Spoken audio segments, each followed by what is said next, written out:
সেখানেই আমার ভগবান। ভগবানকে খুঁজতে গেলে ধর্মের পথে হাঁটতে হবে। যেমন হেঁটেছিলেন ওই পঞ্চপাণ্ডব এবং তার মা। আর গান্ধারী মায়ের 100 পুত্র জীবনে অধর্ম করেছে।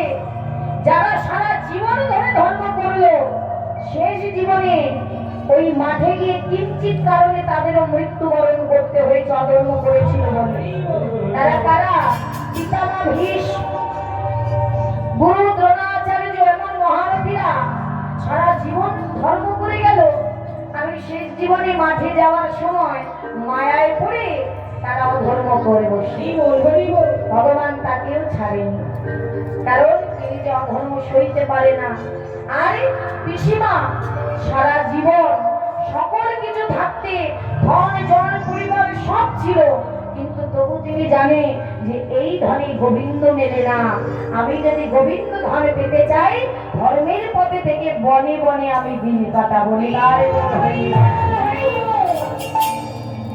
তাই আজ সেই যুদ্ধ শেষ হলো। যুদ্ধে জয়ী হলেন ধার্মিক রাজা ধর্মরাজ যুধিষ্ঠির। ভগবান নিজের হাতে রাজমুকুট পরিয়ে সিংহাসনে বসিয়ে দিলেন। কথা নয়, সিংহাসনে যেই বসিয়ে দিলেন, ভগবানের তো কষ্ট হয় ভক্ত হারা হতে। বাবা মনে মনে ভাবছি, পিসিমা এতদিন তুমি এত কষ্টে ছিলে, বনে বনে দিন কাটিয়েছো, তুমি আমাকে অনেক ভালোবেসেছো, তবে আজ এত কিছু পেয়ে গেছো, রাজ ঐশ্বর্য, তোমার পুত্র রাজা হয়েছে, তবে কি কৃষ্ণকে তুমি ভুলে গেলে? আজ হবে তোমার শেষ পরীক্ষা। ভগবান যাকে ভালোবাসবে তাকে পদে পদে পরীক্ষা করবে।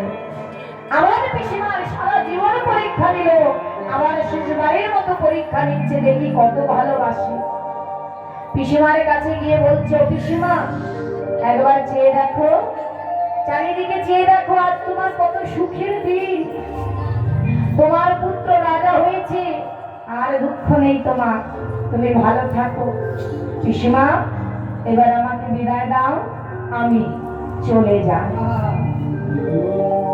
যখনই বললেন আমার বিদায় দাও, আমি চলে যাই, পিসিমার মনটা কিন্তু কেঁপে উঠেছে যে কৃষ্ণ যখনই আমাকে ছেড়ে ঘরে যাই, তখনই তো আমায় বলে যায়, পিসিমা আমি আসি গো, আমি আবার আসবো। আসি কথা রাখতো, আমি আবার আসবো। আর কেউ যদি বাবা বলে যায় আমি চলে যাই, তাহলে কৃষ্ণ কৃষ্ণ আমাকে কেন বললো যে পিসিমা আমি চলে যাই? তবে কি কৃষ্ণ আর কোনোদিন আমার কাছে আসবে না? তবে কি কৃষ্ণকে আর কোনোদিন আমি ফিরে পাবো না? অমনি তার নয়নের জলে তার বুকটা ফেটে উঠেছে। গোবিন্দ অন্তরে আমি বুঝতে পারলেন ভক্তের অন্তরের কথা। আবার পিসিমার কাছে এক পা দুপা করে এসে বলছি, পিসিমা ও পিসিমা, আজ আমার যাবার সময় কেন জানি না মনে বড় বাসনা হচ্ছে, তোমাকে কিছু দিয়ে যেতে চাই। চাও না পিসিমা? আজ তুমি যা চাইবে আমি তোমাকে তাই দেব। যখনই বললেন যে তুমি কিছু চেয়ে নাও, যা চাইবে তাই দেব, পিসিমার আর বুঝতে বাকি নেই যে কৃষ্ণ আমাকে চিরজীবনের মতো ছেড়ে চলে যাচ্ছে।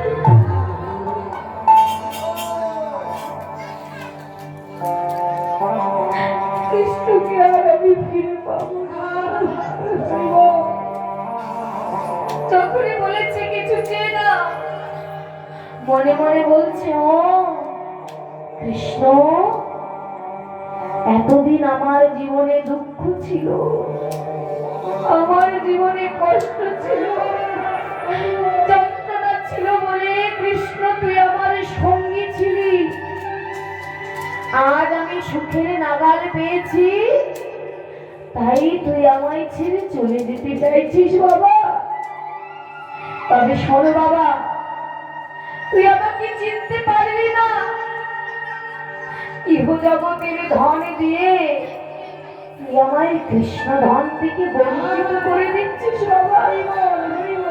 পারবি না, তুই আমায় কখনো কৃষ্ণ কৃষ্ণ ধাম থেকে বঞ্চিত করতে পারবে না। যখনই কেঁদে উঠেছে মা, পিসিমাকে ডাকছে, ও পিসিমা কিছু বললে না যে? চাও কিছু চেয়ে নাও। ভগবান বলছে কিছু চেয়ে নাও। ভক্ত তো কত কিছু চাইতে পারতো না, তবে প্রকৃত ভক্ত ভগবানের কাছে কখনো সুখ চায় না। কখনো বলবে না যে আমাকে সুখ দাও। পিসিমা তার সামনে গিয়ে আঁচলটা পেতে বললেন, ওরে কৃষ্ণ রে, তুই আজ আমায় দিতে চাস, আমি যা চাইবো তোকে তাই দিতে হবে, বলে দিবি? দেব পিসিমা, চাও তবে দে বাবা। এতদিন আমার জীবনে দুঃখ ছিল, যন্ত্রণা কষ্ট ছিল, তাই তুই আমার সঙ্গী ছিলি। আজ আমার জীবনের সুখ পেয়েছি বলে তুই আমায় ছেড়ে চলে যেতে চাইছিস বাবা। তবে শোন, আমি তো ইহ জগতের ধনী তোর কাছে হতে চাইনি, আমি তো শুধু আমার কৃষ্ণ ধনী ধনী হতে চাই।